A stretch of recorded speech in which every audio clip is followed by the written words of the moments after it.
Bon, bonjour à tous et à toutes. Je suis Samuel Brossard, je suis le directeur général adjoint en charge des affaires européennes et internationales à la région. L'idée aujourd'hui, c'était qu'on puisse échanger, mais très librement. Moi, je vous donne quelques éléments de contexte, mais très librement sur les fonds européens de la génération qui arrive. Les fonds européens, quand on dit fonds européens, on parle de programmes régionaux.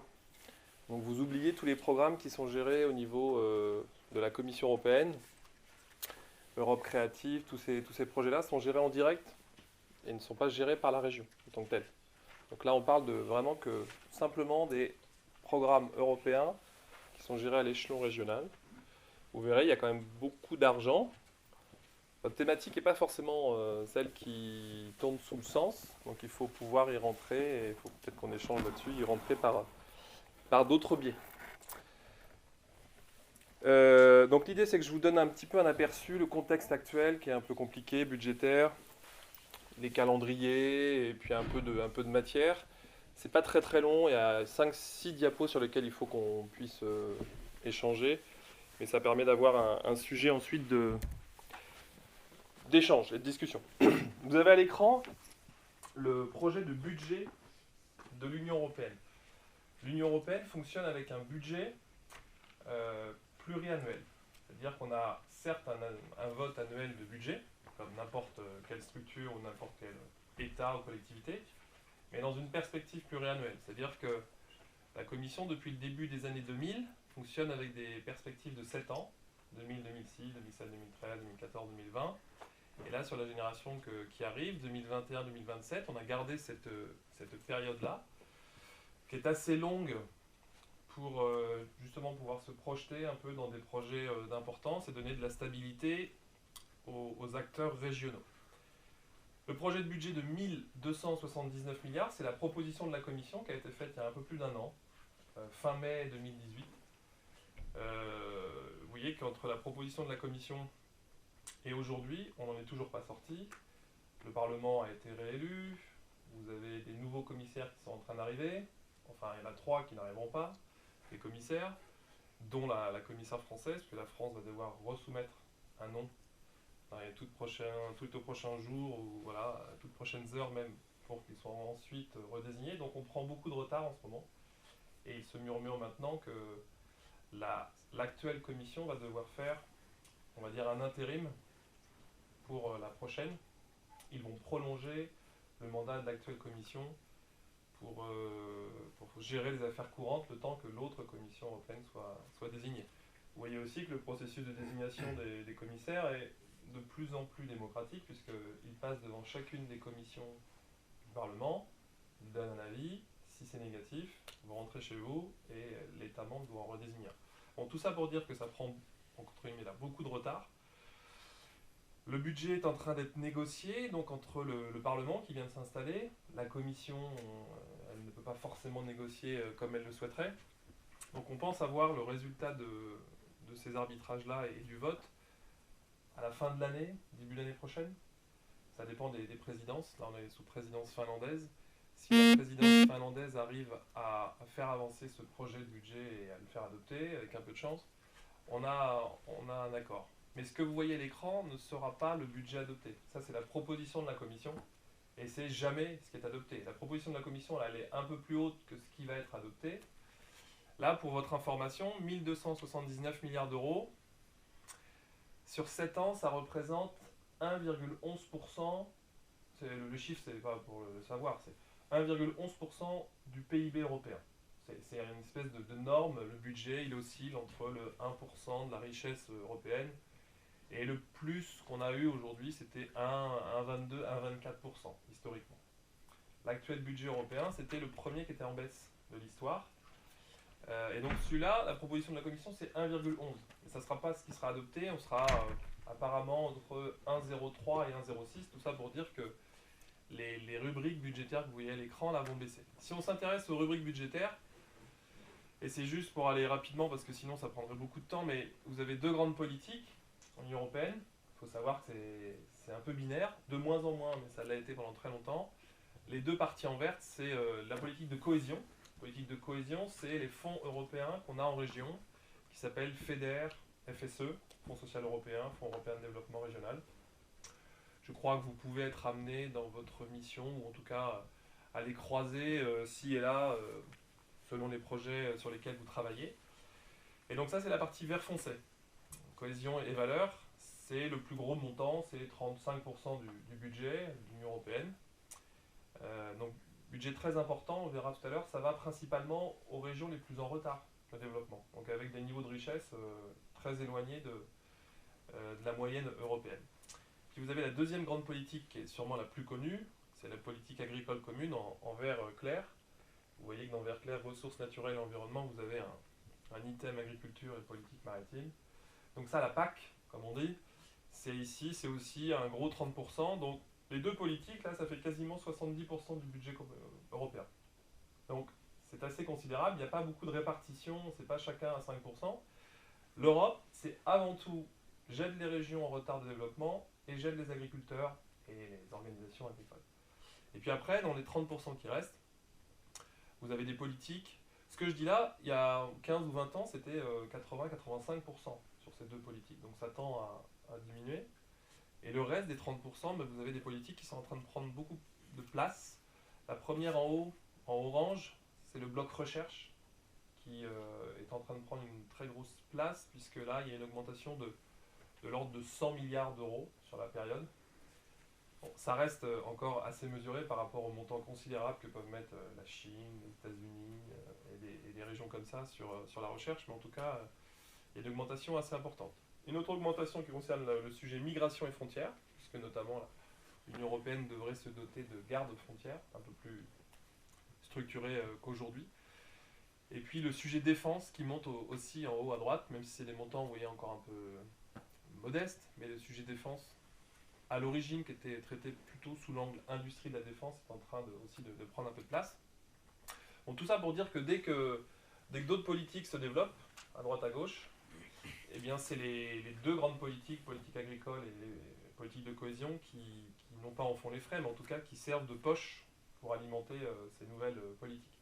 Ce qui n'est pas neutre dans le débat qu'on a aujourd'hui.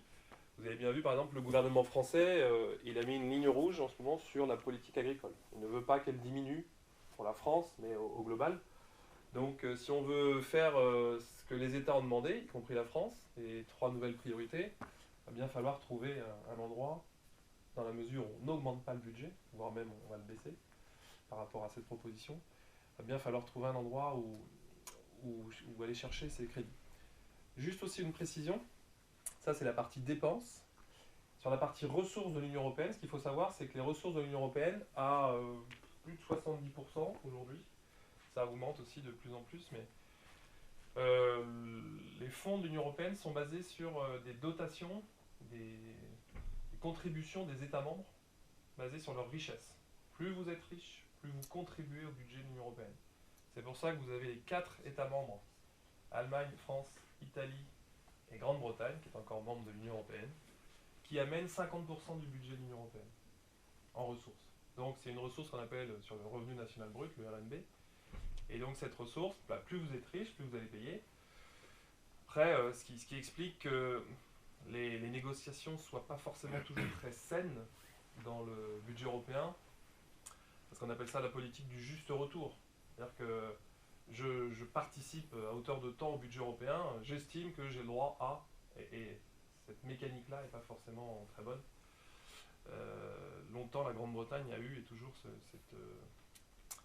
cette politique-là du I want my money back, c'est-à-dire, voilà, je donne, mais je veux en retour avoir aussi une forme de contribution. Donc ça, c'est le budget. Donc les fonds européens qu'on va évoquer un petit peu ici, ils sont là. Ils sont dans ce bloc-là, et dans ce gros 35% qui est confié aux régions.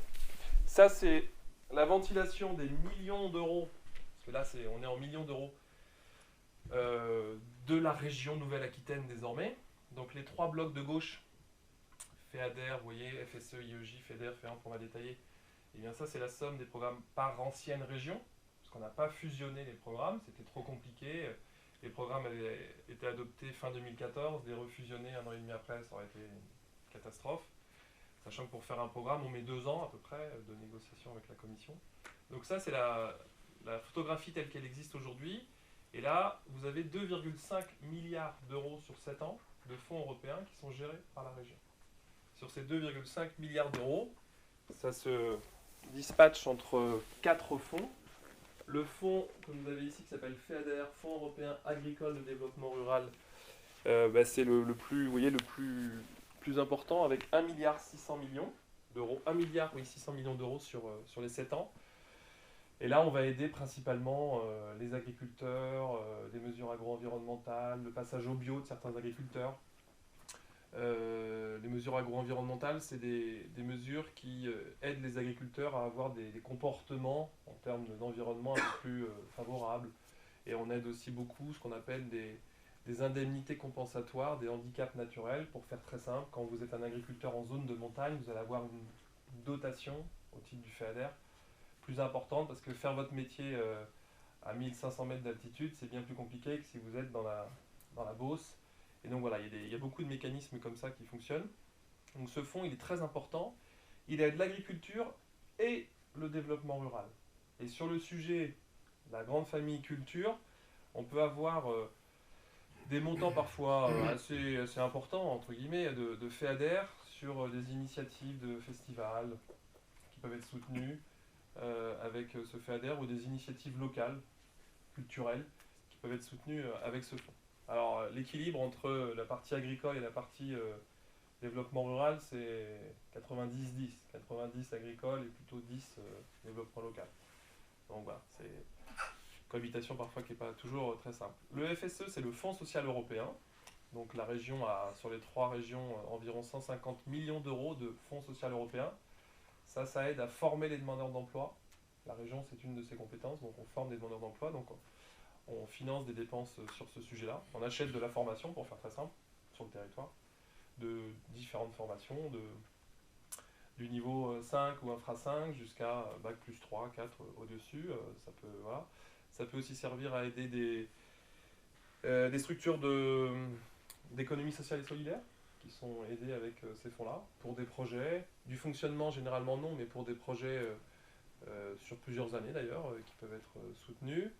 Vous avez aussi de la lutte contre le décrochage scolaire qui peut être aidé par du FSE, l'accompagnement à la création d'entreprise, les structures qui accompagnent le créateur, le jeune créateur qui veut créer son entreprise, on aide ce type de structure-là. Voilà. Et puis le soutien à l'apprentissage, à l'orientation, donc des compétences très en lien avec les compétences de la région, vraiment c'est même quasiment identique, c'est pour ça que ce FSE est géré par la région. Vous avez ensuite le FEDER qui est peut-être l'un des fonds les plus connus sur les 4 qui sont à l'écran. Fonds européen de développement régional. Là, lui aussi, c'est un fonds qui aide beaucoup les compétences de la région, le développement des entreprises, l'innovation, la recherche, le numérique, l'aménagement numérique du territoire. Aujourd'hui, par exemple, les projets THD, pour certains, ont été aidés, pour d'autres non. Tout ce qui est lié à l'environnement, transition énergétique, biodiversité, changement climatique, ce sont des thématiques qui sont soutenues par le FEDER. Et puis le dernier, c'est le fonds pour la pêche, affaires maritimes et pêche, FEAMP. Donc vous voyez, ce panorama, ça fait 2,5 milliards d'euros gérés par la région. C'est des montants très importants et qui entraînent derrière beaucoup de ressources humaines au sein de la région et beaucoup de responsabilités financières. Avant, c'était l'État. Il y a 5-6 ans, c'était l'État qui gérait ces fonds. Et depuis 2014, l'État a décentralisé la gestion de ces fonds. Pas totalement, il y a des petites subtilités, mais voilà un peu le panorama. Et puis je vous ai juste mis ici, dans les présentations qu'on fait, c'est le projet de budget tel qu'on l'a présenté juste avant. Le projet de budget qui fait le lien un peu entre ce qu'on avait avant, c'est la partie grise à gauche, et la partie grise à droite, ce qu'on pourrait avoir demain. Et autant sur ces deux lignes-là, il n'y a pas trop de difficultés. Il semble, si ça restait à plus ou moins en l'état, qu'on ait une quasi-stabilité des montants. En revanche, pour le FEADER là-haut, il y a une grosse baisse de plus de 30% qui va poser de gros problèmes sur qu'est-ce qu'on finance demain, qu'est-ce qu'on arrive à financer avec 30% de moins, parce que quand on passe de 12 milliards à 8 milliards, c'est vraiment des montants très très importants. Là, on parle de dispositifs qui mobilisent des centaines de millions d'euros tous les ans. Donc il y a un petit sujet, et c'est notamment pour cette raison-là que la France est très tendue sur le sujet de négociation de la politique agricole et du budget en général. Ça, c'est pour vous dire qui fait quoi. Après, on parlera des thématiques qui peuvent donc vous intéresser. Le qui fait quoi, on a coutume d'appeler ça les autorités de gestion. L'Union européenne nous dit, sur les fonds qui sont gérés par les régions, comme ça, on parle de fonds européens structurels et d'investissement. Et le concept d'autorité de gestion, ça veut dire que cette entité-là, soit l'État, soit une collectivité, a la responsabilité des crédits, de les programmer. Les programmer, ça veut dire de les distribuer, et ensuite d'assurer toute la gestion administrative et financière. Et la césure entre les programmes qui sont encore gérés par l'État et la région n'est pas forcément encore très très nette, même si on a eu en grande partie une décentralisation des fonds il y a 5 ans. Vous avez encore des choses qui sont au milieu. Donc le FEDER qu'on a vu juste avant est géré totalement par les régions. L'État n'a plus un agent sur le sujet. Donc l'ensemble des régions françaises gèrent le FEDER, où vous soyez. Le fonds pour la pêche, c'est l'État et les régions gèrent des délégations. Et puis vous avez deux fonds, là, les deux fonds au milieu, FSE et FEDER. Le FSE, c'est le Fonds social européen, c'est la partie que je vous ai présentée juste avant, formation, apprentissage. C'est cette partie-là qui est gérée par les régions, mais à côté, vous avez du FSE national, qui est géré par l'État et qui sert à financer à la fois les programmes portés par les départements. Quand vous avez un département qui finance des chantiers d'insertion, par exemple, c'est avec du FSE, et puis des programmes portés par Pôle emploi. Donc vous avez Pôle emploi qui mène des actions pour mieux accompagner des demandeurs d'emploi. Bien, les conseillers de Pôle emploi peuvent être aidés pour faire ça, ils sont formés, il y a des programmes d'accompagnement spécifiques. Donc c'est du FSE national. Donc il faut faire une gymnastique un peu particulière, puisque c'est très français, hein, ça, c'est je décentralise mais pas tout. Et donc vous avez un peu de FSE qui est à la région, aux régions au sens large, hein. Et puis du FSE qui est encore à l'État, et l'État s'appuie beaucoup sur les départements, les agglomérations qui gèrent des enveloppes déléguées, donc ça peut donner tout de suite beaucoup de portes d'entrée pour un porteur qui n'y connaît rien. Voilà, on n'a pas simplifié les choses sur cette génération. Les régions avaient revendiqué d'avoir tout le FSE et l'État a gardé un statu quo. Et puis le FEADER, donc ce fameux fonds là, agricole développement rural, qui est le plus important aujourd'hui en montant et qui va être scindé, rescindé, je ne sais pas comment dire. L'État nous avait donné la gestion de ces crédits-là. Et puis il a considéré que sur cette génération, il souhaitait de nouveau, on va dire, enfin, ou reprendre une partie. Donc l'État va reprendre en gestion directe cette partie-ci, ce qu'on appelle les mesures de soutien au bio, les mesures agro-environnementales et climatiques et les indemnités compensatoires des handicaps naturels. C'est des mesures très importantes qui représentent plus d'1 milliard sur les 1,6 milliard qu'on a. Donc l'État les reprend en gestion directe. Et il va nous laisser, et là du coup nous donner l'intégralité de la gestion sur les mesures que j'ai évoquées en bas à gauche là-bas. DJA, c'est dotation jeunes agriculteurs. Donc dès lors que vous aidez un jeune agriculteur à s'installer, il y aura des crédits européens dessus. Les mesures autour de la forêt, l'investissement dans les exploitations agricoles, un agriculteur qui fait un investissement sur sa ferme pour améliorer sa productivité, etc. C'est un investissement. Et puis le sujet développement local leader, donc là, toutes les actions de développement rural dites non agricoles vont être aussi gérées par la région. Donc voilà, ça c'est un peu le panorama de la génération 21-27. Ça crée beaucoup de remous en ce moment parce que cette décision, elle est très récente. Officiellement, elle a une semaine. Le Premier ministre en a parlé au Congrès des régions de France il y a une semaine justement. Et ça crée beaucoup de frustration parmi les présidents de région, présidents et présidentes de région, qui n'acceptent pas véritablement cet accord. Et on est de notre côté assez déçus de cet accord, parce que ça aurait été un bon moyen que les régions aient un impact sur les mesures qui sont en bas à droite. Donc voilà, on attend la confirmation officielle de cet arbitrage, mais c'est la situation qui sera pour la génération 2021-2027. N'hésitez pas, si vous avez des questions, vous m'arrêtez. Quelque chose de totalement obscur. Bam, bam. Avant qu'on parle des thématiques, et voir par quel biais on peut y rentrer vous concernant, la politique de cohésion, donc le FEDER et le FSE, qu'on connaît parfois.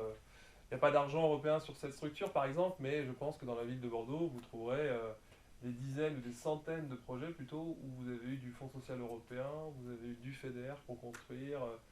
Sur la gare de Bordeaux, qui est à 200 mètres, ça a été soutenu avec du FEDER à l'époque, la rénovation de la gare de Bordeaux. Alors, je vous mets au défi de trouver le panneau qui vous l'indique, mais il faut savoir que c'est le cas. Et c'est toujours le grand problème qu'on a. On met beaucoup d'argent européen sur la table pour des projets. Et les porteurs de projets sont plus prompts à communiquer sur l'action qu'ils ont réalisée que sur le soutien de l'Europe, par l'intermédiaire de la région en l'occurrence, qu'ils ont eu. Donc à l'écran, vous avez la philosophie un peu de la politique de cohésion de ces fonds-là, FEDER, FSE. Les zones en rouge, en fait, vous avez trois catégories de régions. Ces trois catégories de régions, elles s'appuient sur le niveau de PIB moyen par habitant. Donc en fait, c'est la carte de la richesse ou de la pauvreté de l'Union européenne. Les zones en rouge sont celles qui sont les plus pauvres d'Europe. Ce sont des régions. Hein. Les délimitations ici, c'est des données au niveau régional, donc l'équivalent des régions en France.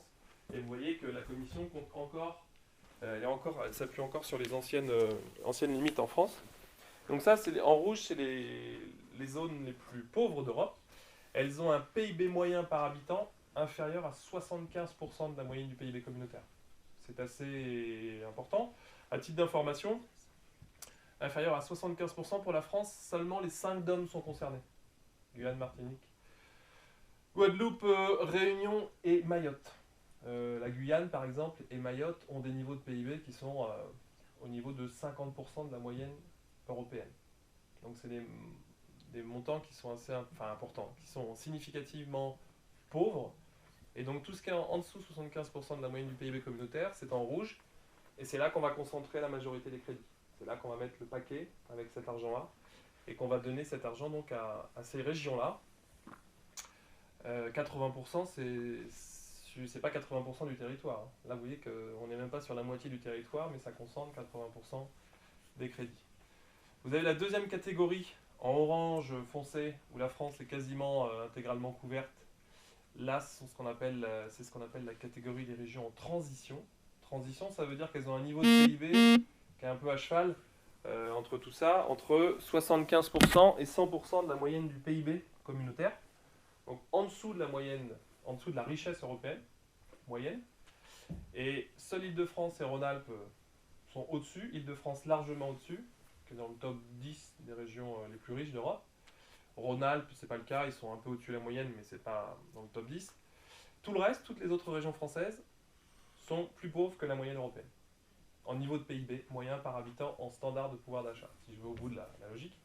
Mais pour faire simple, ça veut dire que quelqu'un de Limousin, de Poitou-Charentes ou même d'Aquitaine, eh bien son PIB moyen est inférieur à celui de la région de Prague, est inférieur à une région Pologne, bien sûr du nord de l'Italie, vous voyez, donc on a une situation française en fait qui est un peu en trompe-l'œil. On est certes un pays riche, il n'y a aucune difficulté là-dessus, mais ensuite notre répartition de la richesse, elle peut s'illustrer un peu par cette carte où Paris concentre beaucoup d'activités et les richesses, et Lyon en l'occurrence aussi qui doit avoir un rôle très important, mais le reste en France est quand même montre des disparités assez importantes par rapport au reste de l'Europe. Alors ça nous amène quelques avantages, c'est-à-dire qu'on va avoir un petit peu plus d'argent, et puis quelques éléments vont être plus intéressants que d'être dans une région. Et c'est la troisième catégorie, la catégorie orange clair, où là c'est des régions qui ont un niveau de PIB supérieur à la moyenne communautaire, donc qui sont plus riches que la moyenne européenne. Vous voyez, il n'y a pas beaucoup de surprises sur les régions qui s'y retrouvent, hein, entre l'Allemagne, entre le nord de l'Italie, les pays du Nord aussi, d'Europe du Nord, sont quand même dans cette dynamique-là. Et en toute petite partie, la France, avec un peu le nord de l'Espagne. Donc voilà, la carte de la richesse, c'est ce qui conditionne demain l'intervention des fonds, et ce qui guide les fonds. Je crois qu'il y a une région qui est en train de sortir nous concernant de la zone rouge, c'est la Réunion, qui pourrait aller à cheval, elle pourrait basculer de 75% à de moins de 75% à plus de 75%. Voilà.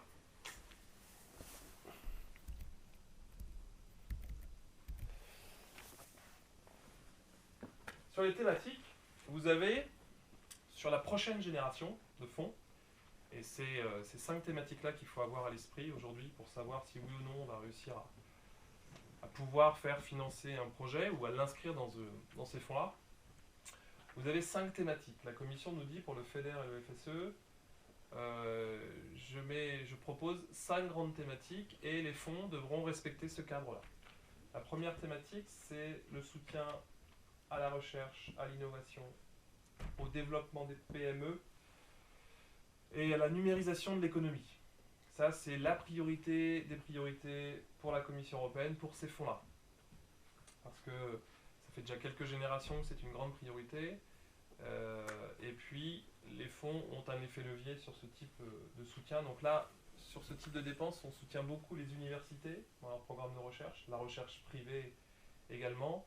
On soutient le développement des PME, une entreprise qui a besoin d'investir pour acheter une nouvelle machine ou d'avoir un processus de transformation numérique ou que sais-je encore.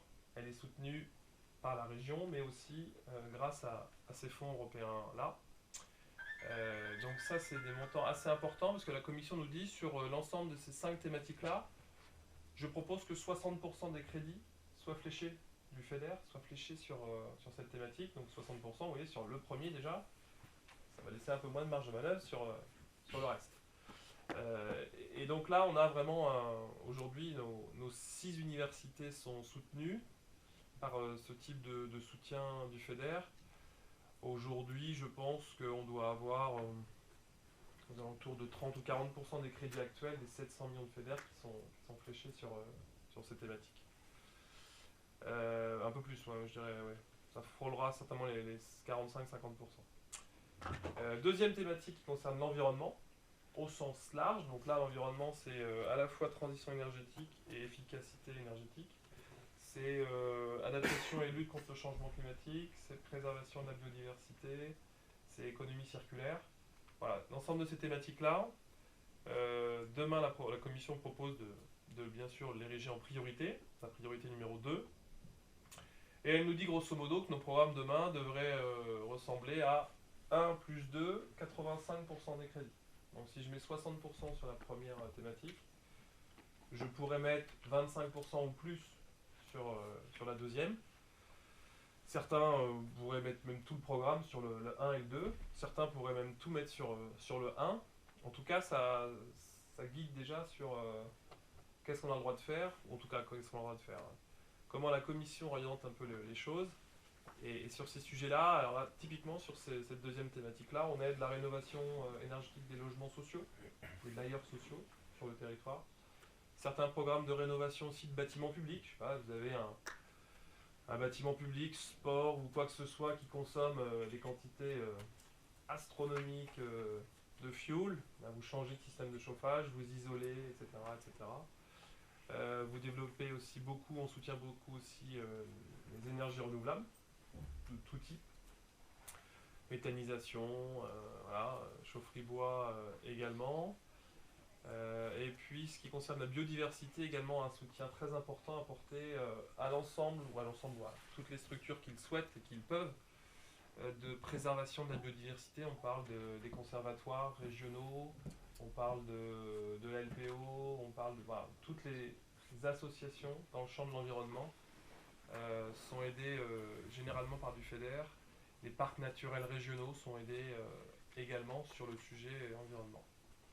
Donc là, on est vraiment sur des thématiques, d'ailleurs c'est une approche très thématique. On aide l'innovation, la recherche, les PME, on aide la transition énergétique sur ces 2 premières thématiques. Vous avez un troisième objectif qui concerne la connectivité. Connectivité pour l'Union européenne, c'est à la fois la mobilité en termes de transport et le sujet très haut débit. Sur cette thématique-là, c'est un peu plus mitigé ou partagé. C'est-à-dire que l'image que je prends à chaque fois, c'est celle du menu. Vous êtes dans un restaurant, on vous amène ce menu-là, et au moment de commander, le serveur ou la serveuse vous dit « Alors monsieur ou madame, aujourd'hui, le 1 et le 2, vous pouvez commander, il y a les plats. Par contre, le 3, vous n'aurez rien. Vous n'aurez rien parce que vous êtes la France, et moi, en tant que serveur, je considère que comme vous êtes la France, vous n'avez pas besoin d'argent sur cette thématique-là. Je fais un raccourci en faisant ça, mais il n'est pas si éloigné que ça de la vérité, c'est-à-dire que la Commission nous dit, c'est dans le règlement européen, si des États veulent le faire et des régions veulent soutenir des grands projets de transport ou des projets de transport importants, je parle de ferroviaire par exemple, de portuaire, et si vous voulez aider l'aménagement numérique de votre territoire, pour faire simple, fibrer le territoire, vous pourriez utiliser du FEDER, mais quand la Commission regarde la France, elle se dit qu'avec les moyens qui sont en jeu, 700 millions d'euros de FEDER sur 7 ans, pour tous ceux qui connaissent un peu le secteur ferroviaire, vous savez que vous ne faites pas grand-chose en régénération d'une voie à moins de 150, 200, 300, 500 millions. Donc en fait, ça ne colle pas dans les montants qui sont à notre disposition et la stratégie qu'on pourrait avoir derrière. Donc la Commission ne dit pas que ce n'est pas important, au contraire, mais elle dit finalement les fonds européens ne peuvent pas servir à ça en France, que la France finance ces investissements-là par ailleurs, avec d'autres fonds, d'autres stratégies. Mais c'est pas, voilà, le FEDER, il n'a pas forcément à aider ces projets de transport d'importance.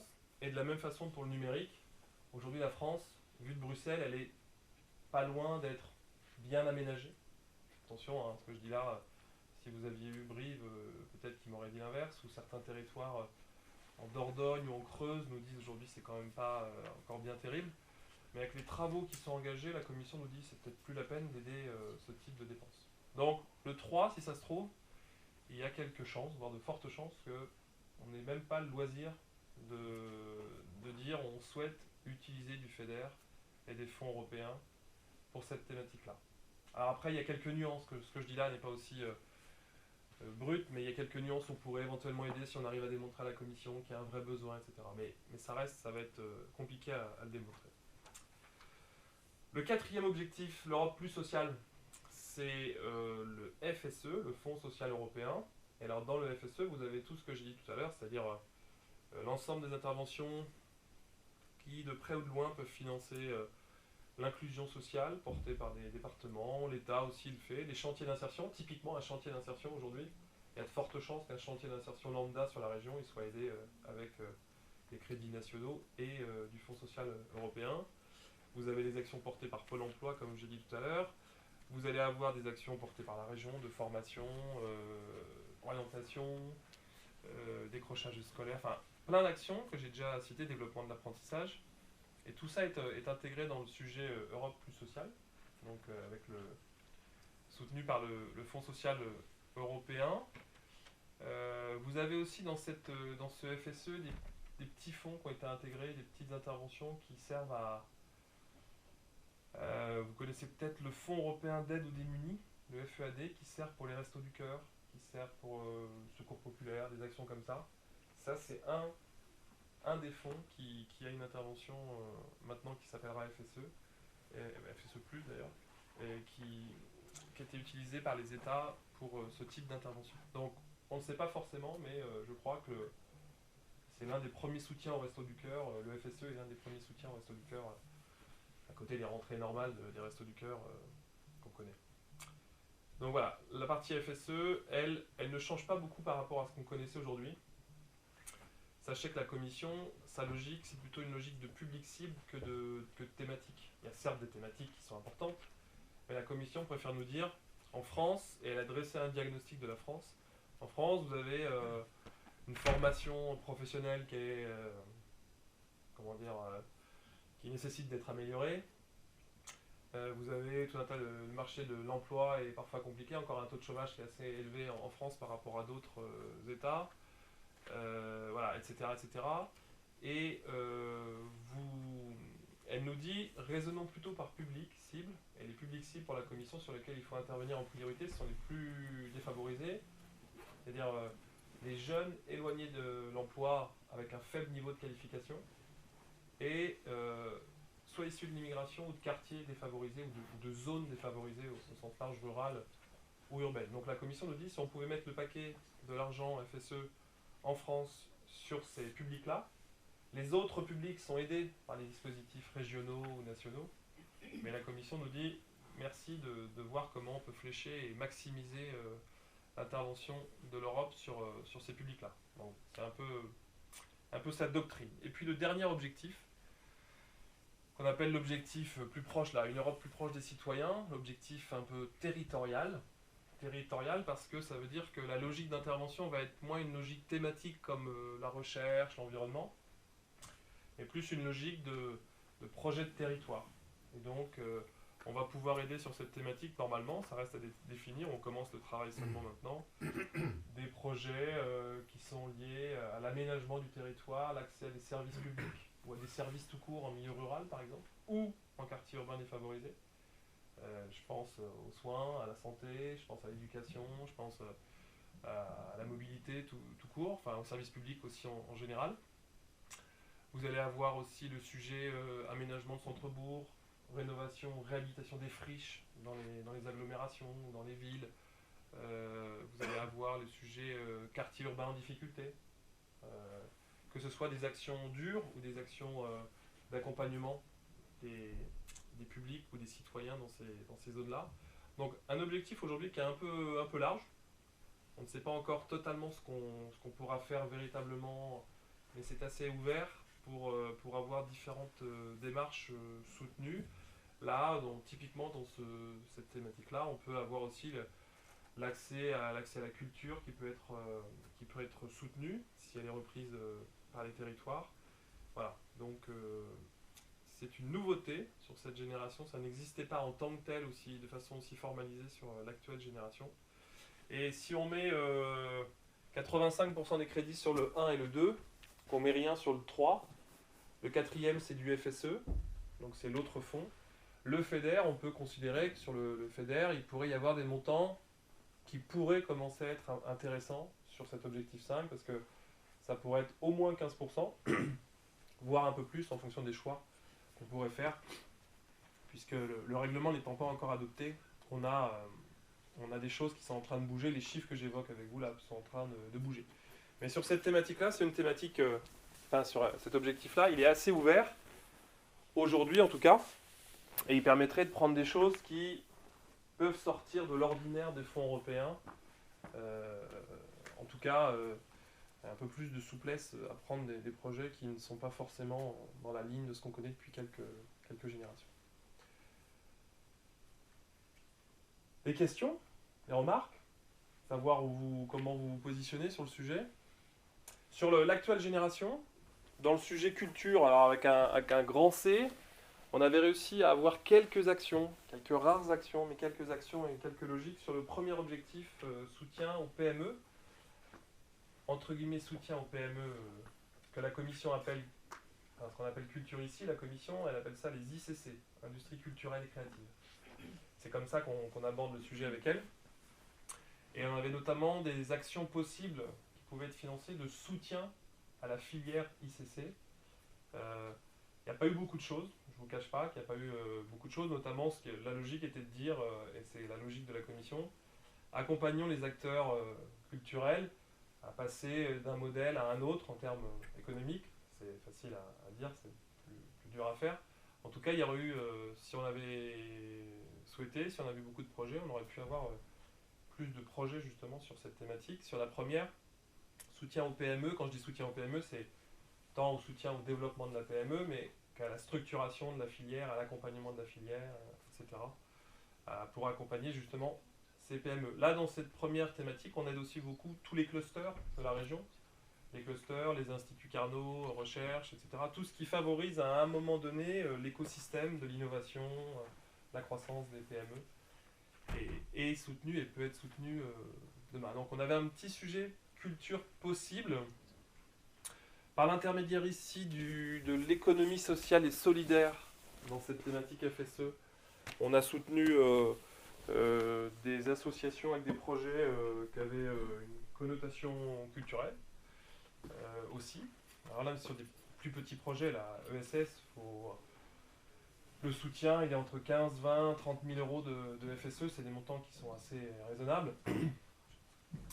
Ce qui peut être un peu compliqué parce que des petits montants comme ça, moi je considère que c'est un petit montant, des petits montants, ça demande quand même beaucoup d'ingénierie administrative des fonds européens, il faut être armé, il ne faut pas se lancer à la va-vite sur un dossier européen si on n'a pas des équipes derrière pour les gérer. Enfin des équipes, c'est une personne par exemple, mais il faut quand même suivre suivre les choses. Voilà, donc après, sur d'autres thématiques à peu près proches de l'objectif 5 aujourd'hui, qui existait. N'a pas envie. Si, moi ça marche. Mais... Voilà. C'est pour nous dire d'arrêter. Donc de l'objectif 5 territoire, il y avait des choses qui ont pu être financées. Et puis sur la partie... mais ça serait mieux si on avait à l'écran Il est parti là. Ouais, je pense que... C'est moi? Ah oui, c'est moi. Tac, tac.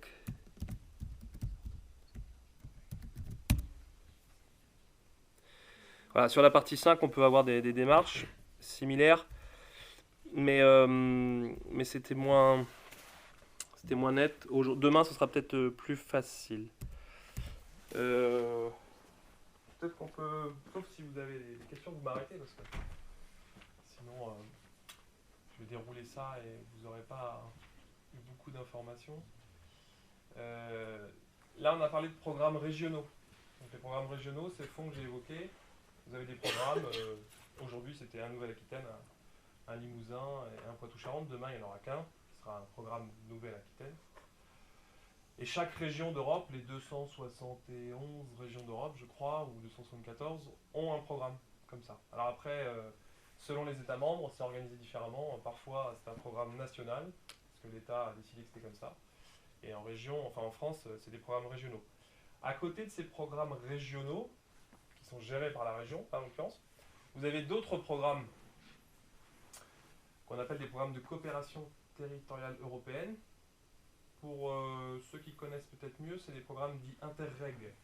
Interreg, si ça parle à quelques-uns, c'est de l'argent européen au titre de cette politique qui est mise sur la table pour favoriser des projets de coopération. Coopération entre les acteurs de différentes régions, de différents États membres. Donc vous avez plusieurs espaces.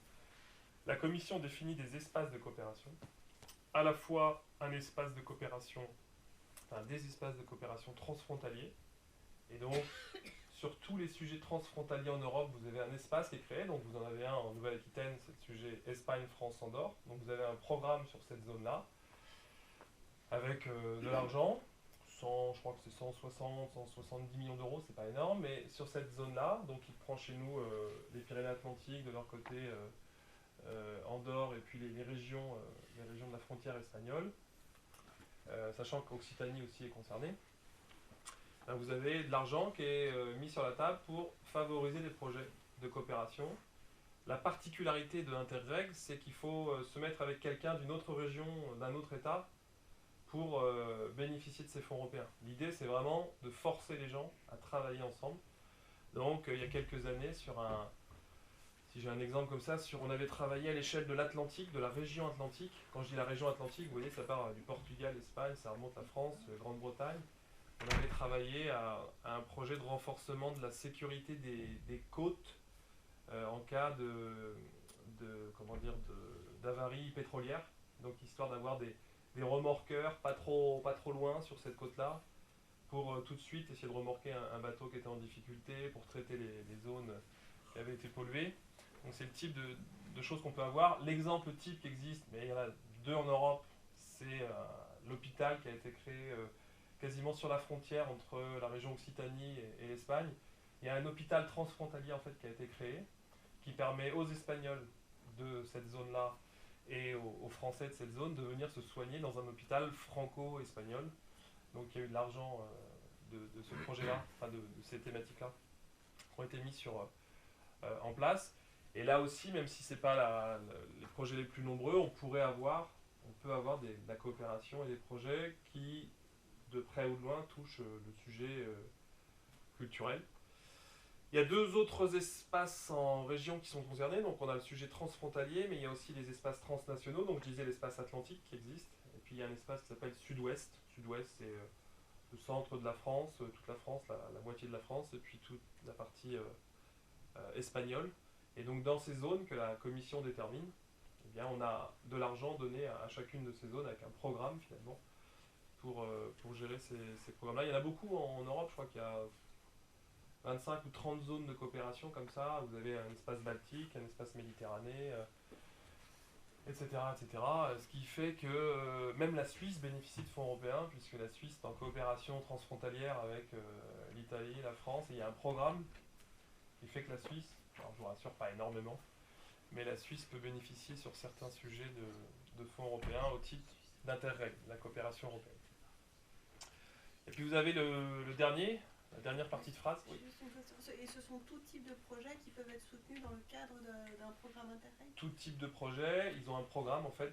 En fait, ils ont l'équivalent de ce qu'on a en région, un programme à l'échelle de l'espace qui est élaboré à cette échelle-là, donc par l'ensemble des acteurs, et puis ils déterminent des priorités aussi en fonction du cadre qui existe. Et dans ces priorités-là, en effet, une fois que c'est élaboré, chaque porteur de l'espace peut trouver un partenaire dans une autre région et ensuite travailler un projet et déposer un projet. On a notamment beaucoup de sujets de recherche, notamment sur l'aspect maritime, entre des instituts de recherche français par exemple, qui travaillent avec leurs collègues en Grande-Bretagne sur l'huître, sur des sujets parfois qui peuvent intéresser deux régions, enfin deux territoires. Et programmes interrégionaux sont des programmes à côté encore de ces programmes-là. Vous avez en France, et seulement en France, ça n'existe pas ailleurs, vous avez des programmes entre les régions françaises qui existent, avec, c'est pareil, une petite dotation. Là, on parle de programmes liés au fleuve. Donc fleuve, ça veut dire chez nous le bassin de la Loire a un programme spécifique. La Garonne a une forme de programme spécifique, mais c'est pas un programme en tant que tel, c'est un axe spécifique. Mais donc le bassin Loire, et donc les régions anciennement Limousin et Poitou-Charentes participaient à cet espace-là, avec les 6 ou 7 autres régions qui ont un intérêt ou qui ont la Loire sur leur territoire ou les affluents.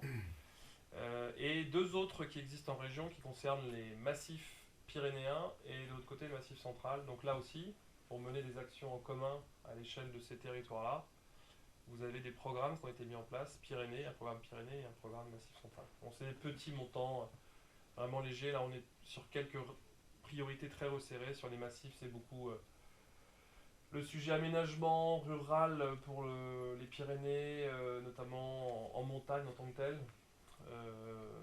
Tourisme, et puis le sujet plutôt économie bois, côté massif central, la valorisation du bois et de la forêt de l'autre côté.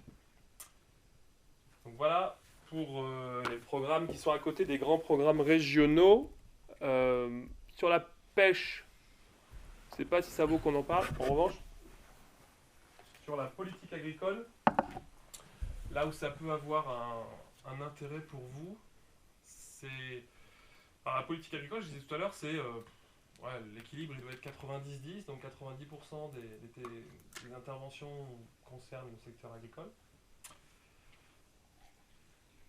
et environnemental, et une dizaine de pourcents le dernier bloc. Donc 3 grandes priorités. La politique agricole, c'est on aide le secteur agricole, le premier point. On aide les actions de protection de l'environnement. En tout cas, on fait en sorte, notamment les sujets Natura 2000, sont des sujets qui sont aidés dans Natura 2000, c'est ces zones préservées au sens européen, notamment les zones humides. Et donc ces zones Natura 2000, l'entretien de ces zones, l'animation dans ces zones peut être aidé par du FEADER. Et le troisième bloc, renforcer le tissu socio-économique des zones rurales. Et bien là, c'est ce qu'on appelle l'aménagement du territoire, le développement rural non agricole, et on va avoir des projets de maintien des services publics ou des services de base en milieu rural. Services de base au sens large, donc là on parle d'éducation, de culture, de santé, on peut avoir ce type d'initiative là. Donc ça c'est les 3 grandes priorités du FEADER, puisque la politique agricole commune c'est un peu compliqué, mais elle a 2 jambes. Premier pilier, deuxième pilier. Vous entendez peut-être souvent parler à la télé quand on parle de PAC. Il y a toujours un ministre ou quelqu'un qui vous dit le premier pilier, le deuxième pilier. En fait, il y a 2 jambes. La première jambe, ce sont ce qu'on appelle les paiements directs aux agriculteurs. Les paiements directs, c'est des montants considérables. Hein. C'est La France, tous les ans, elle est la première bénéficiaire des fonds de la PAC en Europe. C'est entre 9 et 9 milliards, 9,5 milliards d'euros par an sur les 40 milliards. Donc un quart de la PAC, c'est la France. Ce qui explique pourquoi la France est très tendue sur le sujet politique agricole, parce que un quart des revenus qui vont aux agriculteurs, vous voyez très bien l'ambiance du moment d'ailleurs, donc parce qu'on renégocie la PAC, parce qu'il y a plein d'enjeux. Donc c'est des sujets qui mobilisent beaucoup, et la France a toujours été assez moteur au niveau européen sur le sujet PAC, mais 9 milliards et demi. En Nouvelle-Aquitaine, je crois que c'est aux alentours de tous les ans, le premier pilier, les paiements directs aux agriculteurs, c'est 1,2 milliard d'euros par an en Nouvelle-Aquitaine. Donc c'est assez considérable. Paiement direct, pour faire simple, beaucoup d'agriculteurs, si vous en connaissez, vous diront qu'ils ont une activité, qu'ils sont plus ou moins à l'équilibre, et que cette aide PAC premier pilier, c'est ce qui leur sert à vivre l'année, parce que c'est une forme finalement de contribution, ce qui leur donne leur salaire. Donc le système est sûrement contestable, mais en tout cas, ce qui est certain, c'est que c'est des montants très très importants apportés à l'agriculture française. Et puis le deuxième pilier, c'est celui qu'on gère, nous, en région. Le premier là que j'évoquais, c'est géré par les services de l'État, les directions départementales des territoires, et c'est piloté par l'État. Le deuxième pilier, c'est les fonds qu'on gère, le FEADER, là, qu'on gère en région.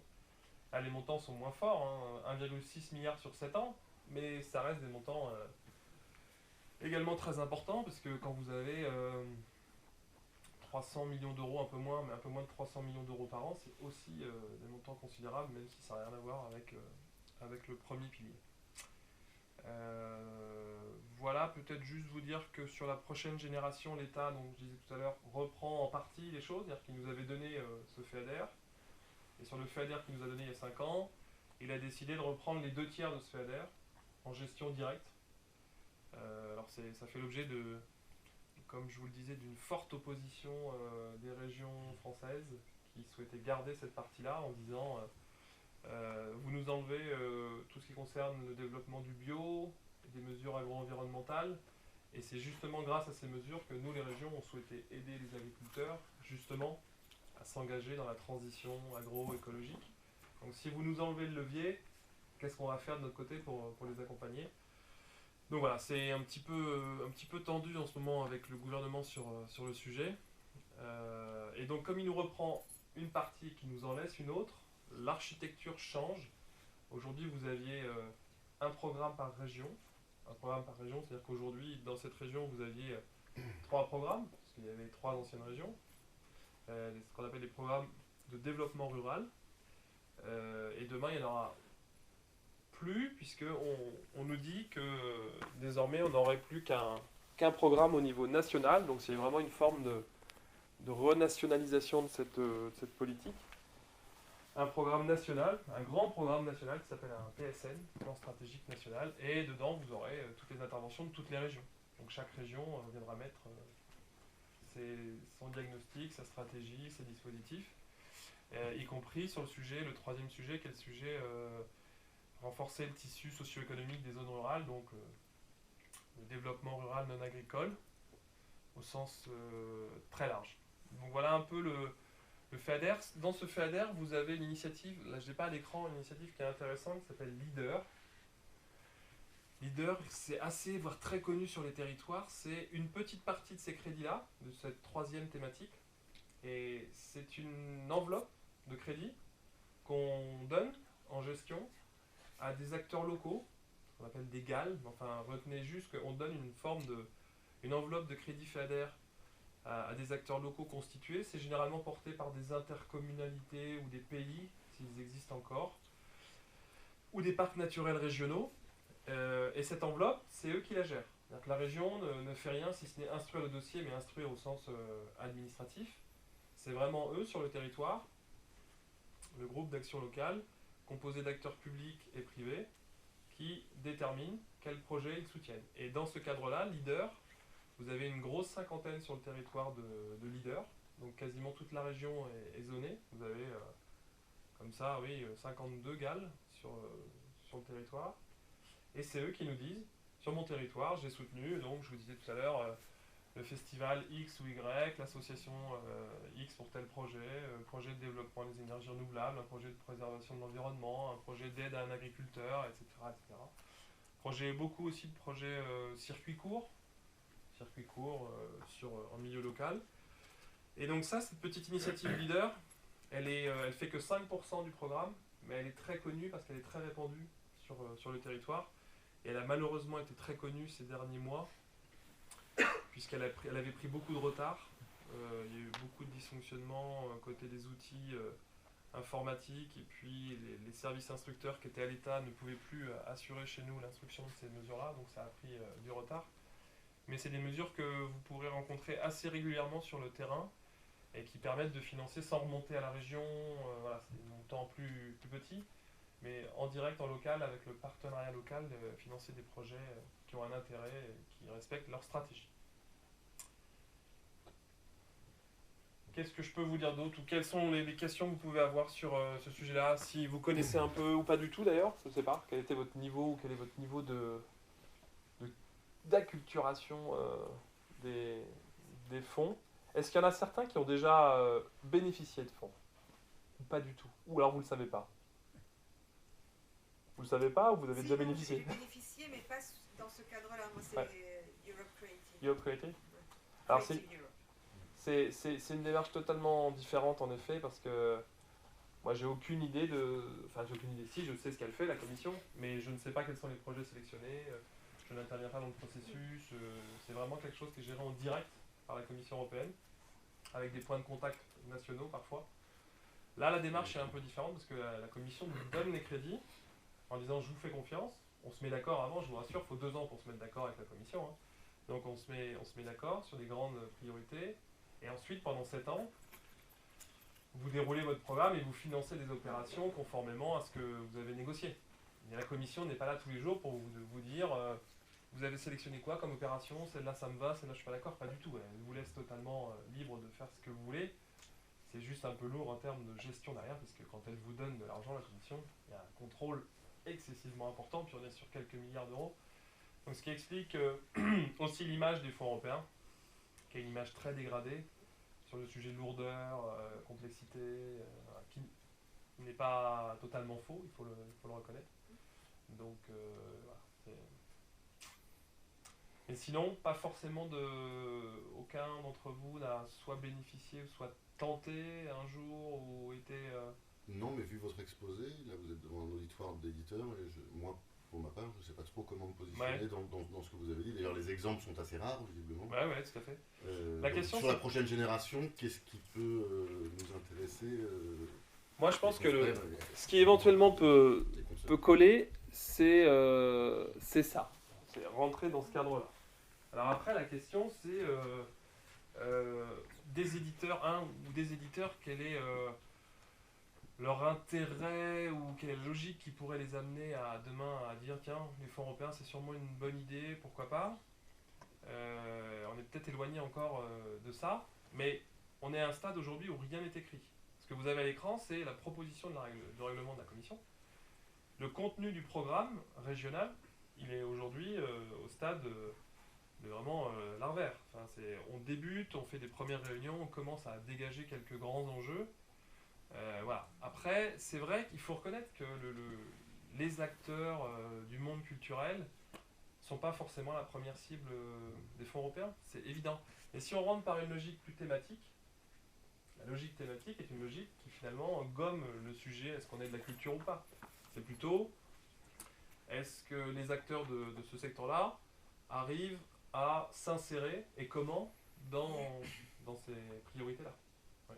Donc du coup, si par exemple on avait un projet, je sais pas, par exemple plusieurs éditeurs ensemble, il faudrait qu'on par exemple numérique. Un projet numérique. La région qui prendrait en compte Exactement. le projet commun pour le présenter à l'Europe. C'est ça en fait. L'Europe, c'est la région. La région, c'est l'Europe, c'est comme vous voulez. Ouais. L'instance de programmation qui détermine si oui ou non il y a des fonds européens, c'est d'abord quand vous allez voir le service lambda de la région qui gère ces fonds-là. Alors, vous rentrez par le point d'entrée normal de la région que vous avez d'habitude, et puis ensuite on vous reroutera sur la bonne personne. Mais c'est le président de région qui sélectionne les dossiers. Après, après instruction, après proposition à l'ensemble des partenaires, c'est le président de région, in fine, qui dit oui, on met des fonds européens sur ce dossier-là, sur celui-là, etc. Donc c'est quelque chose qui est vraiment internalisé et qui passe en effet par la région. Mais du coup, par exemple, par rapport à l'ALCA et tout ça, il n'y a pas de fonds européens À On va pas tarder à en demander. À ce stade, non, mais par exemple, l'ALCA, on discute avec Patrick Volpiac, justement pour essayer de concevoir un projet d'accompagnement des acteurs sur ce sujet-là. Et ça peut rentrer dans le sujet accompagnement à l'ingénierie, par exemple. Voilà. Mais si je reprends mon exemple de numérique, si demain, pour une raison X ou Y, je ne connais pas le secteur, excusez-moi, hein, mais les éditeurs de la région avaient un grand projet numérique, quand je dis un projet numérique quelconque. Mais par exemple, une énorme plateforme, je sais rien. Par exemple. Ça, c'est un sujet qui est dans la numérisation de l'économie des acteurs privés, publics, des services. Et typiquement, c'est un projet qui, sur le papier, je ne sais pas comment il pourra se monter, mais qui, sur le papier, rentre dans les objectifs et qui peut être aidé. Mais voilà. Donc chez nous, c'est plutôt le service numérique qui gère cet aspect-là.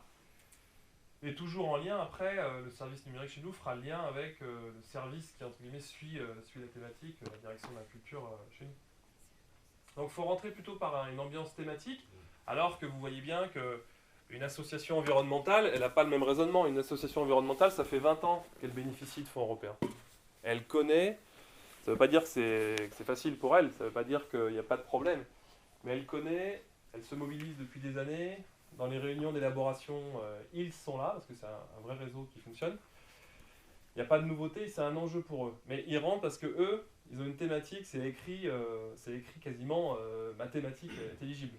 Vous, et il y en a d'autres sujets comme vous, il y a cette filière-là, et il y en a 2 ou 3 autres aussi. Il faut rentrer plutôt par le projet que par la thématique. Donc ce projet numérique qui va se mettre dans l'aspect numérique, ce projet de filière, plutôt voilà, accompagnement, ingénierie, filière, etc. Mais c'est un travail un petit peu plus fin à faire. Est-ce que c'est une particularité française ou est-ce qu'à l'échelle des 274 régions, est-ce qu'on trouve par exemple dans certaines régions des entrées culture et de quel ordre en fait Je ne peux pas vous dire dans les régions européennes exactement si on trouve ça, mais ce qui est certain, c'est que si demain j'entreprenais au niveau européen, ça prendra un temps conséquent, d'aller chercher des projets culturels qui ont été financés, j'en trouverai plein, j'en suis certain. Mais en effet, pas par l'entrée, vous voyez bien, il n'y a pas un point 6 projet culturel. Mais par exemple, la commission ici, ça c'est le projet de la commission, le projet de règlement, donc le truc très formel, très juridique. Sur cette thématique, je vous ai dit que la commission nous a écrit ensuite. À côté de ce règlement, elle nous a écrit un document qui est un peu plus souple, et qui est sa vision à elle de comment, nous, la France, on doit utiliser les fonds européens. Elle l'a écrit pour chaque État membre. Pour les 27, je crois qu'elle ne l'a pas fait pour la Grande-Bretagne. Parce que, en espérant que ça ne sert pas à grand-chose. Mais peut-être qu'elle l'a fait d'ailleurs, parce que je dis une bêtise, peut-être qu'elle l'a écrit pour 6 mois. Mais... Donc elle nous a dit, voilà, pour la recherche là-haut, j'aimerais que vous aidiez plutôt la recherche privée, publique, enfin, que sais-je encore, ou les deux, etc.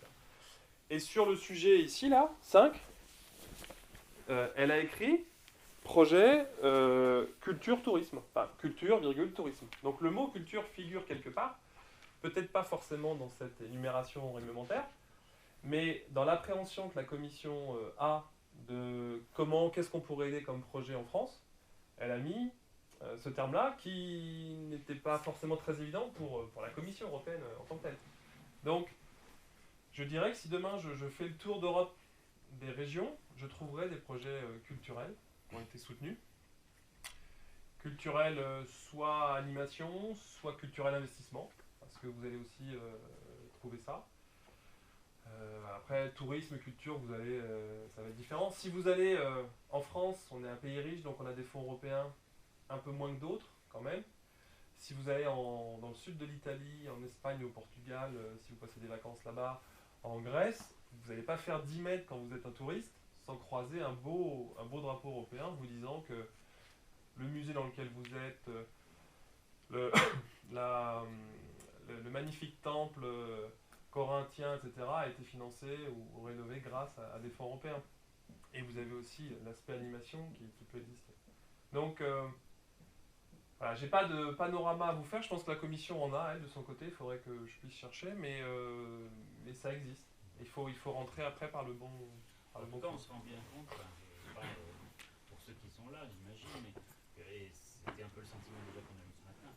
C'est vrai que, en dehors finalement de projets qui seraient des initiatives collectives, on a parlé, bon, il existe une association de libraires, on parlait d'une association d'éditeurs, à un moment donné, chacun à notre échelle, en tout cas, on est largement en deçà de la capacité à envisager ce type de projet. Enfin, je veux dire, il faut vraiment fédérer quelque chose pour ensuite, effectivement, ce que vous disiez, par exemple, une association d'éditeurs qui voudrait faire une plateforme, et donc, il faut vraiment qu'on bascule dans un autre niveau, quoi, parce que sinon, à l'échelle européenne, chacun a notre... Non, en revanche, les libraires ou les bibliothécaires, ou les bibliothèques, ont peut-être des mais accès même, en termes de dynamisation du rural, etc. Une librairie, c'est quand même un service public. Enfin, peut-être pas au sens de la commission, mais... une association à l'échelle de la demande, un réseau. Ce qu'elle représente... Les acteurs culturels, on les retrouve beaucoup sur du FSE ou du leader, effectivement. Sur du leader, vous allez avoir ce type de petites initiatives. Par exemple, je suis certain, même c'est pas certain, j'affirme que sur leader, il y a beaucoup de projets sur leader aujourd'hui. On est à plus de 1200 projets sur leader, donc je vous dire que je connais tout, non, mais c'est typiquement des projets qui peuvent aller de 500 000 euros à un peu plus si c'est l'infrastructure, mais sur le terrain, si la stratégie des acteurs locaux, et on parle à l'échelle d'un pays, vous voyez, c'est une grosse interco, donc il y a moins de monde autour de la table, privé, public, on arrive à se mettre d'accord. Est-ce qu'il est pertinent d'avoir un soutien orienté vers la seule librairie de l'interco qui reste encore, et comment on fait?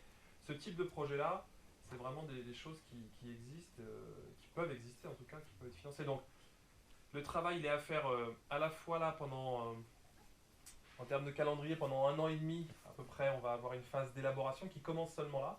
On fait la réunion jeudi, une deuxième réunion au niveau régional où on lance un peu le sujet en identifiant quelques grandes priorités. Et puis après, pendant 1 an et demi, on va écrire les programmes en tant que tels, réunir les gens. Et leader, c'est pareil, leader dans 1 an, 1 an et demi, comme c'est un petit peu après nous, il faut d'abord faire le programme régional pour ensuite faire les petits programmes locaux. C'est aussi, est-ce que le partenariat local embarque les acteurs culturels? Donc c'est aussi à vous de vous signifier auprès des acteurs. On peut vous faire passer les 52 GAL actuels pour dire je veux faire partie, je veux monter dans le bateau avec vous, je veux savoir comment ça marche. Voilà, c'est des choses qui sont peut-être intéressantes à l'échelon local d'ailleurs.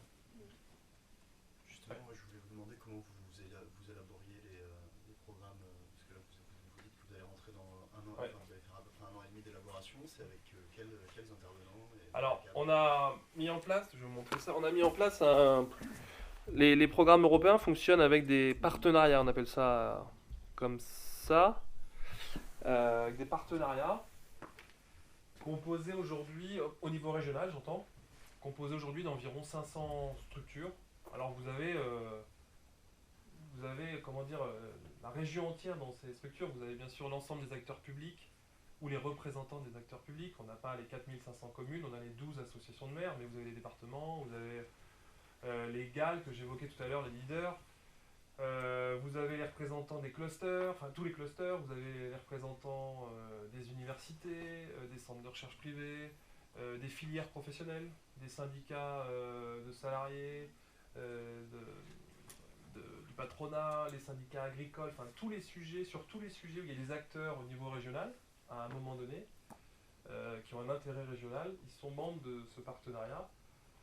500 structures, à chaque fois on a dans nos grandes réunions, les conférences des partenaires, on a 300 personnes, et c'est parmi ces membres-là qu'on va mettre en place des groupes de travail, des groupes de travail techniques là, au niveau de ce qu'on appelle des journées de concertation.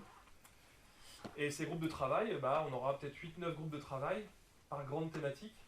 On a 2 sur l'environnement, entre les énergies et puis l'aspect biodiversité et risque. On va avoir un sujet PME, un sujet recherche, etc.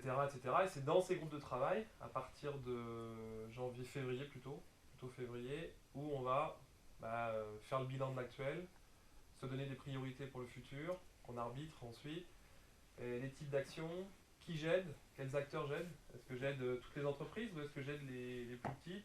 Est-ce que j'aide tous les territoires ou ceux qui sont en difficulté? Sur les territoires, est-ce que je propose d'aider tout type d'action ou est-ce que je commence à faire aussi des grandes priorités en disant je vais aider simplement les actions en faveur de la culture, du tourisme et des services en milieu rural. Enfin, je dis une bêtise en disant ça. Donc c'est un travail qui va prendre entre 1 an et demi, groupe de travail, version de programme, échanger, etc. pour ensuite proposer quelque chose à la Commission européenne. La Commission européenne qui est avec nous, là, les services, les directions générales, ils viennent avec nous, on les informe, et ensuite on leur transmet les versions de programme. Donc quand on a un petit bout de quelque chose, on leur transmet, ils nous font des réactions, et eux en interne, ils consultent l'ensemble des directions générales. Donc quand vous envoyez un programme, il y a la direction générale environnement qui est consultée, la direction générale éducation, culture qui va être concertée, etc. Et chacun donne son avis comme ça, et après ça nous est renvoyé pour qu'on fasse les modifs, pour qu'on discute. Et on a le droit de ne pas être d'accord avec la commission, et elle a le droit de ne pas être d'accord avec nous. Et on négocie, on négocie vraiment avec la commission, parce que ce qui est très intéressant, c'est la vision d'un Finlandais qui s'assoit ici et qui vous dit « Qu'est-ce que vous faites? C'est n'importe quoi !» Et que vous prenez le temps de lui expliquer pendant 2, 3 heures, une journée, pourquoi c'est comme ça, etc. Et il arrive parfois, même bien souvent, qu'il repart plus convaincu qu'il ne l'était en arrivant, s'il ne l'était pas. Donc ça, c'est intéressant. Et en même temps, ce même Finlandais peut vous faire ouvrir les yeux sur une situation totalement aberrante que vous êtes en train de proposer. Donc voilà, c'est un truc assez intéressant, je trouve. Mais ça prend normalement 2 ans. Là, on est un petit peu en retard. Donc un petit peu en retard parce que le budget européen, le Brexit, pas la Commission européenne, donc pas les règlements européens. En France, on a pris du retard parce que le gouvernement vient seulement de nous dire il y a une semaine, ce sera comme ça, alors que les autres États membres, c'est au moins depuis une bonne année, une année et demie, qu'ils savent qui va faire quoi, à quel moment. Voilà. Mais c'est comme ça que se font les programmes régionaux européens. Ok. Et sur l'axe 5, du coup, vous allez être à la recherche sur la citoyenneté, vous êtes à la recherche de partenaires À la recherche de partenaires, en fait, c'est l'inverse. Je vous renvoie la balle. C'est si vous avez envie d'y participer, vous êtes les bienvenus. Alors attention, quand je dis si vous avez envie d'y participer, on ne va pas prendre les milliards d'associations. Mais en revanche, si vous avez des têtes de réseau qui peuvent, pour le compte de votre intérêt, entre guillemets, vous représenter, on prend bien sûr tous ceux qui sont ouverts à participer à ça. Donc, ouais. Alors on a vu ce matin avec Europe Creative que c'était sous forme d'appel à projet. Là, Là, c'est pas cette forme-là. vous allez avoir majoritairement ce qu'on appelle du fil de l'eau. Vous déposez votre projet, on l'instruit, et puis on vous dit rapidement, normalement, enfin, je sais pas, et on vous dit oui c'est bon, vous avez la subvention, et puis après c'est un processus normal de subvention traditionnelle, une convention, etc. Donc ça c'est le fil de l'eau qui est plutôt majoritaire, parce que selon les programmes en région, il y a une majorité de fil de l'eau, et puis vous avez certaines mesures qui peuvent fonctionner en appel à projet. Mais c'est parce que l'autorité de gestion, la région et le programme l'a prévu, en disant sur la thématique X, on sait qu'il y a beaucoup de porteurs. Les appels à projet, généralement, on le fait quand il y a plus de demandes que d'offres, et il faut qu'on fasse une sélection. Et l'appel à projet, c'est une forme de donner un cadre à tout le monde, de dire du 1er janvier au 30 juin, vous déposez votre projet, on l'instruit, et 3 mois après, on vous dit qui est retenu. Soit on fait un appel à projet aussi pour dynamiser une mesure qui ne marche pas, et on appelle au projet. Mais c'est un peu plus rare l'appel à projet. Alors rare, attention, c'est moins fréquent que le fil de l'eau, parce que la Commission européenne a des visions différentes selon ses fonds. Ce qu'il faut avoir à l'esprit, c'est que les fonds là ne sont pas gérés en haut, les 4 fonds qu'on a en région ne sont pas gérés en haut par la même direction générale. Elles sont gérées, la Commission gère le FEADER à la direction Agri, le FEDER à la direction de la politique régionale, le FSE à la direction emploi, et le FEAMP à la direction pêche, à la DG pêche, DG. Ça fait 4 DG. Ces 4 DG, c'est comme dans vos structures ou dans la mienne, mettre d'accord le pôle éducation culture avec le pôle développement économique, c'est pas toujours très simple. Et bien c'est la même chose en fait. Donc vous avez 4 DG qui parfois ont des visions différentes ou des modalités différentes d'application. Certaines vont favoriser l'appel à projet en nous demandant de faire de l'appel à projet, et d'autres nous disent le fil de l'eau est très bien, ça ne me dérange pas. Mais donc le FEADER, parfois, le fonds agricole, là, développement rural, lui, il fonctionne un peu plus que les autres sous appel à projet parce que la commission l'a demandé expressément. Donc on fait sur les projets territoires, services de base en milieu rural par exemple, on va nous demander de faire des appels à projets. Leader, ça peut marcher ou ça peut être le cas aussi sur certains leaders. Ça va dépendre. Donc, mais alors, si on a un projet de manière plus concrète, si on a un projet qui par exemple associerait des éditeurs, des libraires, des festivals en région, et puis d'autres acteurs économiques, on pourrait faire appel à des fonds FSE au titre du développement local, par exemple, du développement... Non, pas FSE, si en fonction du projet, peut-être que d'aller chercher un sujet leader, par exemple, si ça rentre dans une stratégie leader. Oui, mais alors là, ce serait plutôt local, ce serait Ouais, pas à l'échelle d'une... La locale. Par exemple, à l'échelle d'une région, de la région Nouvelle-Aquitaine, est-ce qu'un projet autour du livre, mais aussi de l'accès à la lecture, de la formation, de la... qu'est-ce qu'on pourrait dire, de l'éducation aussi, un projet aussi global qui a plusieurs entrées comme ça, pourrait être soutenu? En fait, plusieurs entrées, c'est pas très grave. L'important, c'est de trouver l'entrée dans laquelle justement on met le projet. Après, s'il a d'autres entrées, mais il faut qu'il rentre. Là, de ce que vous me dites, je vois pas par quel biais on le fait rentrer dans les 5 thématiques que j'évoquais avant. Elles sont pas encore totalement définies en région, donc. Mais est-ce que c'est une vocation de favoriser la lecture pour tous? Et là, ça se raccroche pas, évidemment en tout cas, ou tout de suite, à une des thématiques qu'on présente. Donc, il faut rentrer par une thématique, soit filière, soit développement économique, PME, voilà, pour ensuite faire autre chose. Mais vous voyez que en effet, c'est pas très simple. C'est pas le plus simple. Votre sujet n'est pas le plus simple à traiter sur les fonds européens, en région. On peut pas... Je peux pas vous dire de vous rentrer sur le truc environnement parce que vous faites de la sensibilisation à l'environnement et c'est une invitation à lire pour tous, ça marchera pas. Il y a un truc qui collera pas, sachant que nous, on doit quand même vérifier que c'est éligible, que ça rentre, que ça respecte bien la bonne case, la bonne ligne, mais l'avantage, c'est que c'est nous qui écrivons, le nous étant un nous collectif, c'est pas seulement nous région, mais c'est nous en région qui écrivons ce qu'on veut faire. Donc, oui, mais s'il y a un objectif par exemple de développement de PME ou structuration de... Là, ça c'est déjà... Ça pourrait concerner un éditeur, mais pas un groupement d'éditeurs par exemple. Oui. C'est ça. Là, ce n'est qu'individuel. Là, pour le coup, on ne peut pas avoir un projet collectif. On peut avoir un projet collectif ou individuel. On peut avoir un projet de croissance d'une PME. Alors, encore une fois, quand je prends une PME en dehors de votre secteur, mais imaginons que je transfère votre à une PME qui vient nous voir et qui dit je viens d'obtenir un marché en Chine pour produire X milliers de pièces comme ça, j'ai besoin d'acheter cette machine-là, de former mes salariés, etc. Ce type de projet, on peut l'accompagner. Oui, mais quand on parle d'une maison d'édition, c'est une structure microscopique. On est d'accord, mais c'est pas la question de la taille qui est importante, c'est le projet de développement qui peut être aidé. Ce qu'on aide beaucoup en ce moment, c'est les transformations numériques.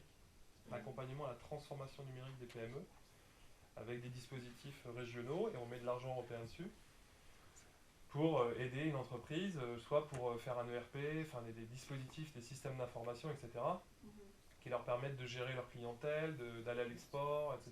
etc. Oui, ça peut être différentes facettes. Mais il faut vraiment prendre l'angle, un des angles traditionnels de la politique de cohésion, dev éco, recherche, innovation, transformation numérique, services de base, et avoir le projet, le construire autour de ça. Enfin, autour de ça, en tout cas, qui rentre dans ce cadre-là.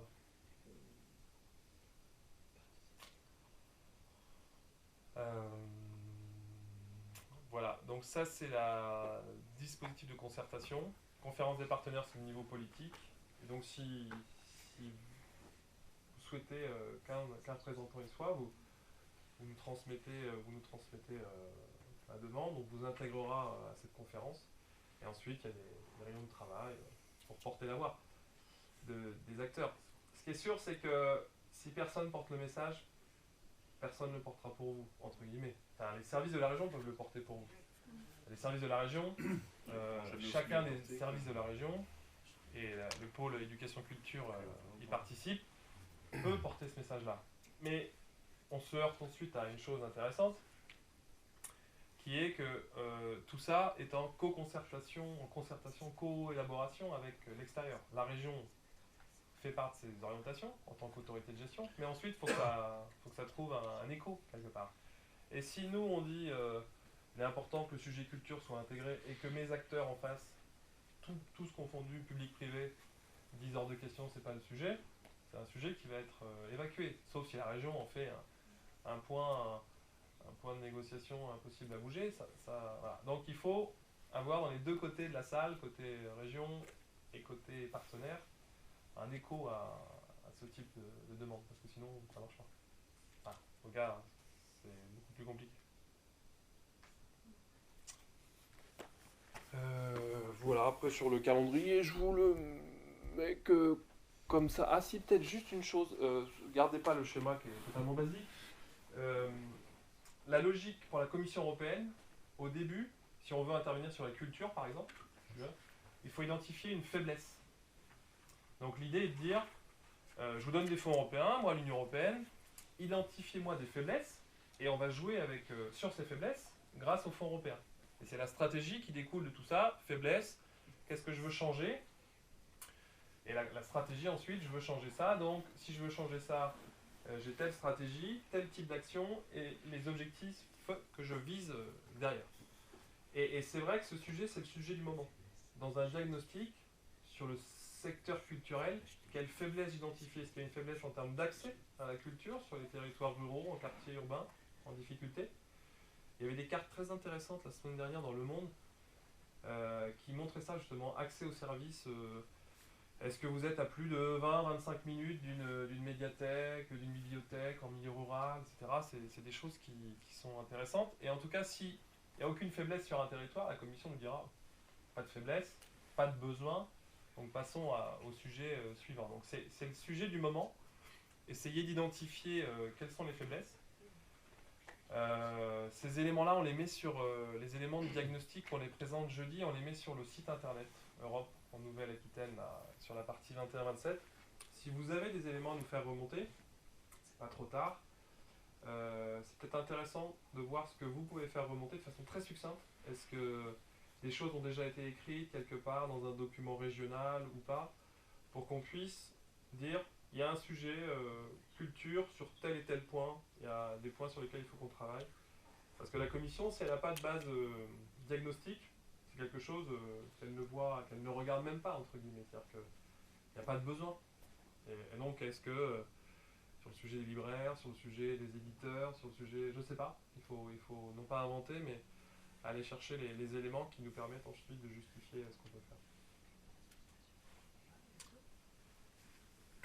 Mais j'avoue ne pas connaître les documents sur votre sujet qui vous permettent de faire ça. Et puis le calendrier, c'est celui que j'évoquais tout à l'heure. On a maintenant une petite année et demie, parce que normalement les nouveaux programmes démarrent 2021-2027. Le diaporama est en ligne, si vous le voulez. Il est sur le site Europe en Nouvelle-Aquitaine 21-27. Vous allez trouver ce diaporama et d'autres documents. Et donc, il doit démarrer normalement au 1er janvier 2021. Mais ça ne démarrera pas au 1er janvier 2021 pour une simple et bonne raison, c'est qu'on n'a ni l'argent, ni les textes, et il faut encore négocier avec la Commission. Donc, ça va démarrer en 2021, ça sera adopté en 2021, et on souhaiterait que début 2021, l'ensemble des acteurs soient au courant de ce qui va se faire, de ce qui est possible de faire, et qu'ils puissent déposer un dossier s'ils le souhaitent.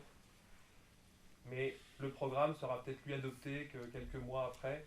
Tous les programmes de cette génération ont été adoptés entre novembre et décembre 2014, donc quasiment avec un an de retard par rapport à la date normale. Donc c'est comme ça depuis 20 ans. On a toujours c'est malheureusement comme ça depuis 20 ans, on a toujours des programmes qui démarrent, dont le programme est adopté à la fin de la première année officielle.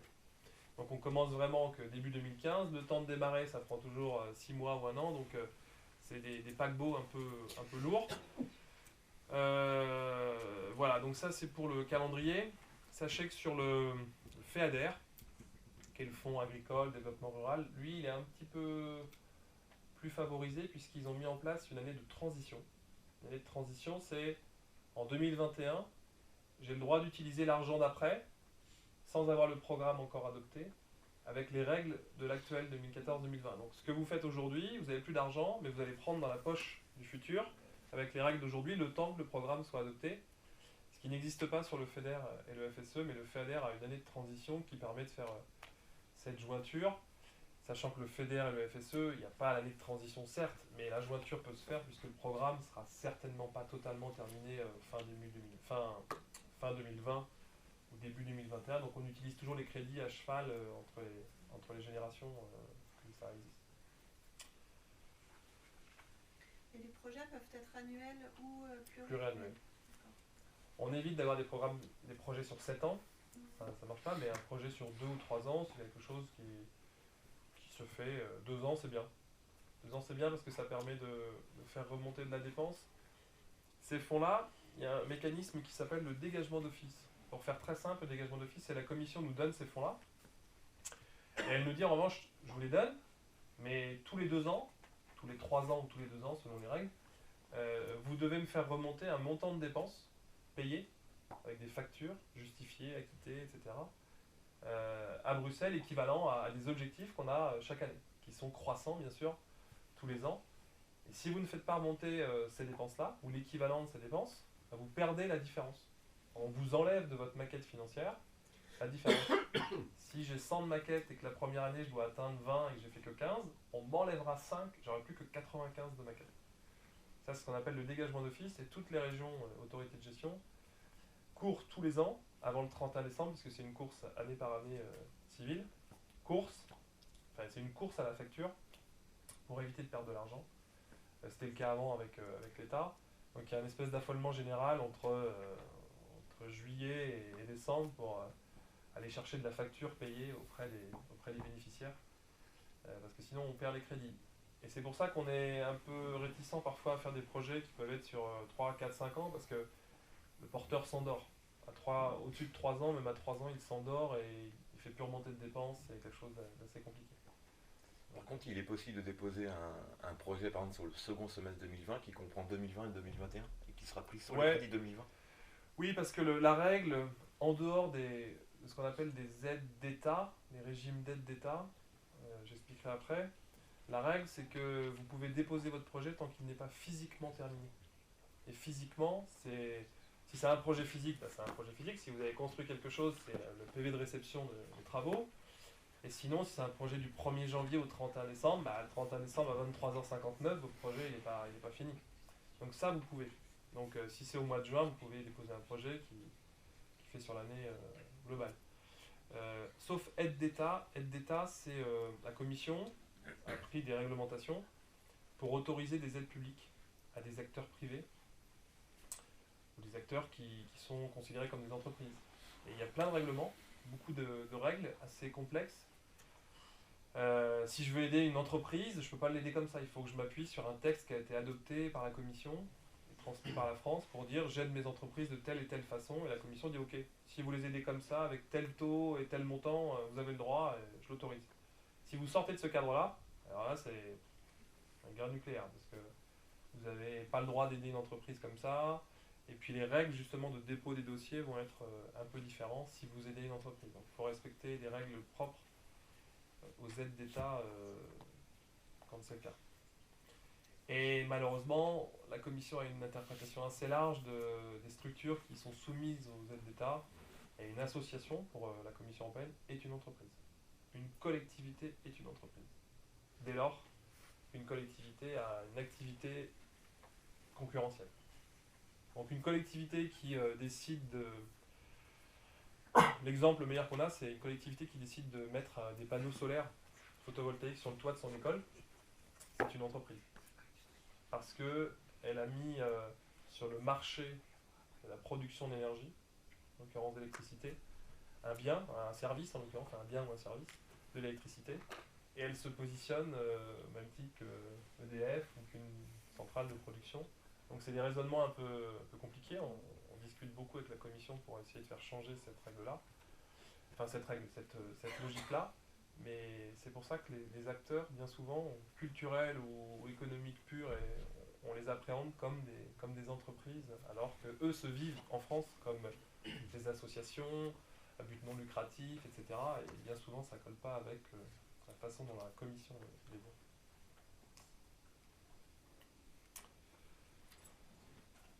Voilà, écoutez,